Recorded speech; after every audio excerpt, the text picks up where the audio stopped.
boys and girls. My name is Mrs. Bays, and today I'm going to be reading a story called First Day Jitters. It's time to get out of bed, Mr. Hartwell said, poking his head through the bedroom doorway.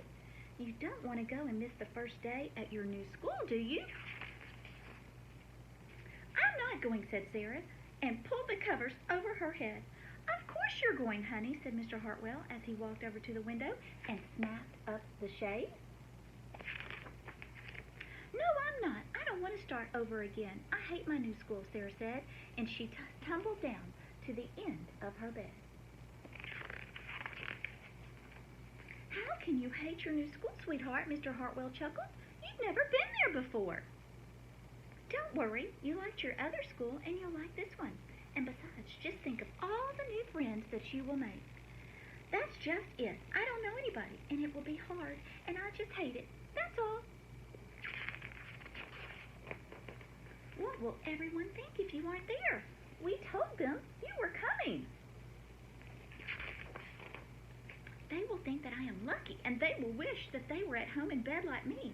Mr. Hartwell sighed. Sarah Jane Hartwell, I am not playing this silly game 1 second longer. I'll see you downstairs in 5 minutes.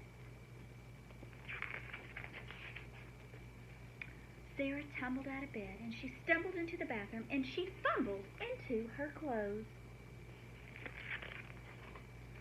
My head hurts, she moaned as he trudged into the kitchen. Mr. Hartwell handed Sarah a piece of toast and her lunchbox.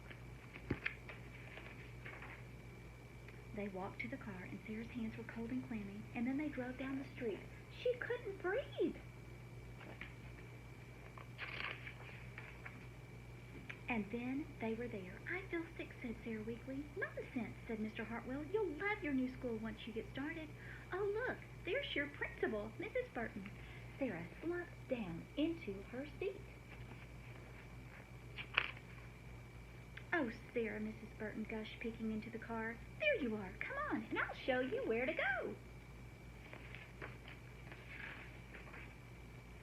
She led Sarah into the building and walked quickly through the crowded hallways. Don't worry, everyone is nervous the first day, she said over her shoulders, and Sarah rushed to keep up.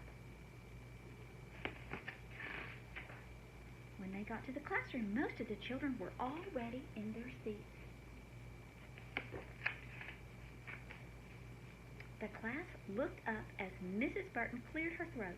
Class, attention please, said Mrs. Burton. And when the class was quiet, she led Sarah to the front of the room and said, Class, I would like you to meet your new teacher, Mrs. Sarah Jane Hartwell.